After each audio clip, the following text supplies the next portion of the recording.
অয়ন্তিকা দাস, বন্ধু সৃজনের কর্ণধার।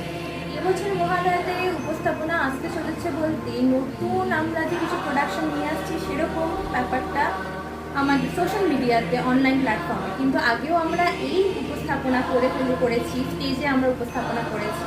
তো সেখান থেকে দর্শকদের অনেক ভালোবাসা, অনেক শুভকামনা আমরা পেয়েছি, তারা খুব ভালো রেসপন্স করেছিলেন এটাই। তাই এবছর আমার মনে হলো কেননা এটাকে আমরা একটা সোশ্যাল মিডিয়াতে নিয়ে আসি, যেটা একটা অনেক বড় ক্ষেত্রে আমরা প্রচার করতে পারি। কারণ আপনারা যারা জানেন বা যারা জানেন না তারা এই ব্যাপারটার সঙ্গে ভালোভাবে রিলেট করতে পারবেন। সেটা হলো যে আজকালকার আমাদের সামাজিক যে অবস্থা চলছে, স্পেশালি বলতে নারীদের যে অবস্থা চলছে, সেখানে দাঁড়িয়ে আমার মনে হয় এই প্রোডাকশানটা সকলের মনে একটা সাড়া ফেলার মতো প্রোডাকশান। আমরা বাঙালি ছোটোবেলা থেকে আমরা বড় হয়েছি দেবী দুর্গার পুজো দেখে। দেবী দুর্গাকে আমরা শক্তিরূপে পূজা করে এসেছি। দেবী দুর্গা বললে আমাদের কাছে শক্তিরূপিণী বা শক্তির প্রতীক।